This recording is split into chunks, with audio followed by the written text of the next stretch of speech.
உண்மையிலே எங்களுக்கு வருத்தமாக இருக்குது. இந்த மத்திய அரசு பத்மபூஷ விருது இல்ல, கேப்டனுக்கு பாரத ரத்னா விருதை கொடுத்து இருக்க வேண்டும்.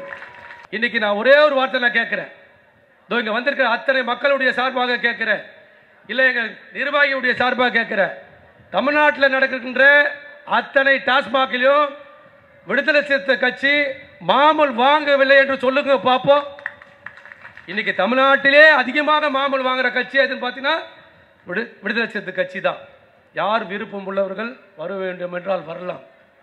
ஏன்பா நான் தேமுதிக அநாத கட்சியா? எப்படிப்பட்ட தலைவன் உருவாக்கப்பட்ட கட்சி இது? முதலிலே 6 வருஷத்திலேயே கட்சி ஆரம்பித்து எதிர்கட்சி தலைவன ஒரே தலைவன் என் தலைவன் புரட்சி கலைஞர் கேப்டன் அவர்கள். அப்படிப்பட்டவரை பார்த்து யார் வேணா வரமுன்னா வரலாமா? முதல்ல இந்த மது ஒழிப்பு போராட்டத்துக்கு தலைமை ஏற்கன ஒரு தகுதி வேணும். இது நாங்க போட்டு வச்சிருந்த திட்டம். 2025 தமிழகம் முழுவதும் இந்த மது ஒழிப்பதற்கு நம்ம ஒரு பிரச்சனையை பண்ணலாம், தமிழ்நாடு முழுவதும் நடைப்பயணம் போலான்னு பேச்சு வச்சிருந்தது. உடனே இவர் முந்திக்கின்னு இப்படி வைக்கிறார். இதை விட குடும்பம் என்ன தெரியுமா? இப்ப நீங்க வாட்ஸ்அப்லாம் போறத பாருங்க, மது ஒழிப்பு பிரச்சாரத்தை ஆரம்பிக்கிறவன் ஒரு கேடி, அதற்கு ஆதரவு கொடுத்து 2 பேரை தமிழ்நாட்டு முழுவதும் டாஸ்மாக வைத்து தொழிலை நடத்துகின்றவன் அது ஒரு கேடி ஸ்டாலின்ன்றாங்க. இன்னைக்கு அப்படியே மிமிக்கிரியில் ஓடி இருக்குது. இது உண்மை. ஏன்னா இதெல்லாம் பொய் நாடகம். இன்னைக்கு தமிழ்நாட்டில் எது எடுத்தாலும் லஞ்சம். அதிமுக ஆட்சியில் ஒரு 5% 10% இருந்தது. இன்னைக்கு திமுக காரனே போய் கேட்டாங்க வச்சுக்க, அப்படியா 20%பா, 25%பா, 30%பா.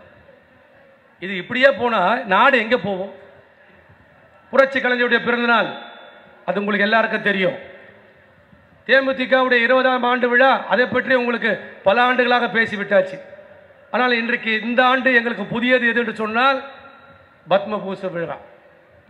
உண்மையிலே எங்களுக்கு வருத்தமாக இருக்குது. இந்த மத்திய அரசு பத்மபூஷ விருது இல்ல, கேப்டனுக்கு பாரத ரத்னா விருதை கொடுத்து இருக்க வேண்டும். அப்படி தமிழகத்துக்கு அவர் சாதனை செஞ்சிருக்கிறார். அவரை உதவி செய்தது மட்டுமல்ல, எத்தனையோ மாநிலத்திற்கு பாதிக்கப்பட்டவர்கள்லாம் அவர் குரல் கொடுத்துக்க மட்டும் இல்லாமல் ஒவ்வொரு மாநிலத்துக்கும் உதவி செய்த ஒரே தலைவர் தமிழக தலைவர் புரட்சி கலைஞர் கேப்டன் ஒரு மாதம் இருக்க முடியும். இதுவரை தமிழகத்தில் யாருமே நம்ம கேள்விப்பட்டிருக்க மாட்டோம். ஆந்திரா புயல் சொல்லியிருப்போம், குஜராத் பூகம்பம் சொல்லியிருப்போம், கார்கில் போர் சொல்லியிருப்போம், இலங்கை மழையால் பாதிக்கப்பட்டவர்களுக்கு, இப்படி எத்தனையோ மக்களுக்கு, மகாராஷ்டிரா எல்லா மக்களுக்கும் இன்றைக்கு இந்தியாவிலே அனைத்து மாநிலத்திற்கும் ஒரு உதவி செய்த ஒரு தலைவர் இருக்கிறார் என்று சொன்னால் என் தலைவர் புரட்சி கலைஞர் கேப்டன் உருவாதாக இருக்க முடியும். அவருக்கு பாரத ரத்னாவே கொடுத்துருக்கணும், ஆனால் பத்மபூஷன் விழாவை கொடுத்துருக்காங்க. உண்மையிலே அதுக்கு இந்த மத்திய அரசுக்கு நான் வாழ்த்துக்களை சொல்லுகிறேன். இன்னைக்கு தொலைக்காட்சியில் தமிழகத்தில் ஆர்ட் ஆஃப் நியூஸ் பார்த்தீங்கன்னா விசிக தலைவர் திருமாவளவன் மது ஒழிப்பு மாநாடு நடத்துகிறார். அது முதல்ல ஒரு அறிக்கையில் அதிமுகவும் கலந்து கொள்ளலான்னு கேட்டார். அதன் பிறகு வாபஸ் வாங்கி பல பிரச்சனைகள் அவர் நேரடியாக போய் அறிவாலயத்துக்கு ஸ்டாலினை சந்தித்து அவர் கோரிக்கை வைக்கிறார். உடனே அவரும் பெரிய கோரிக்கை, உடனே எங்களுடைய கட்சி சார்பாக 2 பேர் அனுப்புகிறேன், ஒன்று RS பாரதியோ TKS இளங்கவனும். இது எப்படிப்பட்ட நாடகம் பார்த்தீங்களா? இன்னைக்கு நான் ஒரே ஒரு வார்த்தை நான் கேட்கிறேன், இங்க வந்திருக்கிற அத்தனை மக்களுடைய சார்பாக கேட்கிறேன், இல்லை எங்கள் நிர்வாகியுடைய சார்பாக கேட்கிறேன். தமிழ்நாட்டில் நடக்கின்ற அத்தனை டாஸ்மாகிலும் விடுதலை சிறுத்தை கட்சி மாமூல் வாங்கவில்லை என்று சொல்லுங்க பார்ப்போம். இன்னைக்கு தமிழ்நாட்டிலே அதிகமாக மாமூல் வாங்குற கட்சி எதுன்னு பார்த்தீங்கன்னா விடுதலை சிறுத்தை கட்சி தான். அது இல்லாமல் இன்னொரு வார்த்தை சொல்றார், யார் விருப்பம் உள்ளவர்கள் வர வேண்டும் என்றால் வரலாம். ஏன்பா நான் தேமுதிக அநாத கட்சியா? எப்படிப்பட்ட தலைவன் உருவாக்கப்பட்ட கட்சி இது? 2006 28 லட்சம் ஓட்டு வாங்கி விருதாச்சலத்தில் வெற்றி பெற்ற ஒரு தலைவன் புரட்சி கலைஞர் கேப்டன் அவர்கள்.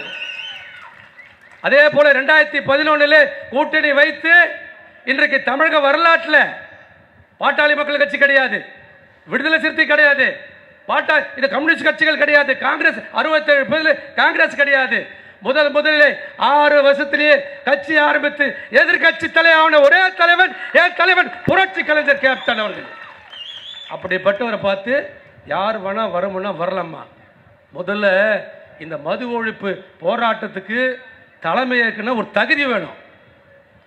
புரியுதா? அந்த தகுதி யாருக்கு இருக்குன்னு சொன்னா எங்களுடைய அண்ணியாருக்கு இருக்குது. முதல்ல இது நாங்க போட்டு வச்சிருந்த திட்டம். 2025 தமிழகம் முழுவதும் இந்த மது ஒழிப்பதற்கு நம்ம ஒரு பிரச்சனையை பண்ணலாம், தமிழ்நாடு முழுவதும் நடப்பயணம் போலான்னு பேச்சு வச்சிருந்தது. உடனே இவர் முந்திக்கின்னு இப்படி வைக்கிறார். சரி, நான் கேட்கிறேன், இன்னைக்கு டாஸ்மாக இது மது ஒழிப்பு மாநாடு நடத்த போறேன்னு சொல்லி கேட்கறல்ல, நீ ஏன் கூட்டணியில் இருக்கும்போது அந்த மது ஒழிப்பை பற்றி பேசல? ஏன் நீ பிரச்சாரத்தில் பற்றி பேசல? இது விட குடும்பம் என்ன தெரியுமா? இப்போ இன்னைக்கு வாட்ஸ்அப்லலாம் போகிறத பாடுறான், மது ஒழிப்பு பிரச்சாரத்தை ஆரம்பிக்கிறவன் ஒரு கேடி, அதற்கு ஆதரவு கொடுத்து 2 பேரை தமிழ்நாட்டு முழுவதும் டாஸ்மாக வைத்து தொழிலை நடத்துகின்றவன் அது ஒரு கேடி ஸ்டாலின்ன்றாங்க. இன்னைக்கு அப்படிதான் மிமிக்கிரியில் ஓடி இருக்குது. இது உண்மை. ஏன்னா இதெல்லாம் பொய் நாடகம். இன்னைக்கு ஸ்டாலின் ஆட்சியில் பார்த்தீங்கன்னா எந்த குறையில்லைன்னு சொல்வார். இருக்கிறத பார்த்தீங்கன்னா எல்லா பிரச்சனையும் இந்த திமுக ஆட்சியில் இருக்குது. நான் கேட்குறேன், ஏன் மருத்துவர்கள் பிரச்சனை இல்லையா? ஆசிரியர்களுடைய பிரச்சனைகள் இல்லையா? இல்லை மின் தொழிலாளருடைய பிரச்சனைகள் இல்லையா? சொல்லுங்க. இப்போ நேற்று போய் நான் மாற்றுத்திறனாளி போயிட்டு வந்தேன். அந்த மாற்றுத்திறனாளி என்ன கேட்குறாங்க? மத்திய அரசு 2029 ஒரு ஜீவோ போடுது. 2016 இவங்களுக்கு 4% உயர்வு கொடுக்கணும்னு சொல்லி இது வரைக்கும் திமுக ஆட்சியில் செய்யல. நேற்று போய் உண்ணாவிரதம் இருக்கிறாங்க. பாவம் மாற்றுத்திறனாளி. அவன் ஏற்கனவே ஒரு பாதிப்பில் ஏற்பட்டு கொடுமையை அனுபவிச்சு கொண்டிருக்கிறாங்க. இன்னைக்கு சிறந்த பணி செய்து கொண்டு தன் உழைப்பை உழைத்து கொண்டிருக்கிறார்கள்.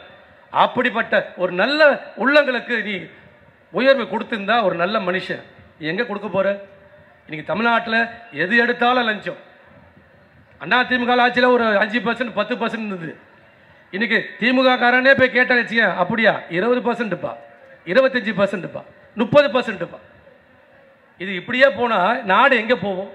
இன்னைக்கு சென்னையில் எந்த ஒரு சாலை பார்த்தீங்கன்னா சாலை நல்லா இருக்கா? எல்லாம் குண்டு குழியுமா இருக்கு. காரணம் எங்கு பார்த்தாலும் ஊழல் ஊழல். தயவுசெய்து மக்களை தயவுசெய்து சிந்திச்சு பாருங்க. அவங்க என்னதான் கொள்ளையடிச்சாலும் தேர்தல் நேரத்தில் உங்கள்கிட்ட பணத்தை கொடுத்து வாக்குகளை வாங்கலாம் தான் பார்க்குறாங்க. அந்த மாரி பணத்தை வாங்கி இந்த நாடை குட்டு சேர ஆக்காதீங்க. உங்களுக்கு யார் நல்லது இன்னைக்கு பார்த்துங்க. இவ்வளோ ஒரு விழா செய்கிறோம், இவ்வளோ போட்டு நல உதவி செய்கிறோம். நாங்கள் இன்னைக்கு நேற்று செஞ்சது கிடையாது. என் தலைவன் புரட்சி கலைஞர் கேப்டன் அவர்கள் 1986 தொடர்ந்து ஏழை மக்களுக்கு உதவி செஞ்சு கொண்டிருப்பவர். அந்த உதவியை இன்றைக்கும் எங்களுடைய அந்நியார் தொடர்ந்து அதை செஞ்சு கொண்டிருக்கிறார். ஆகையால வருகின்ற தேர்தலில் தேமுதிகவுக்கு ஆதரவு கொடுத்து அமோக வெற்றி பெற செய்யுமாறு கேட்டுக்கொண்டு விடைபெறுகிறேன். நன்றி, வணக்கம்.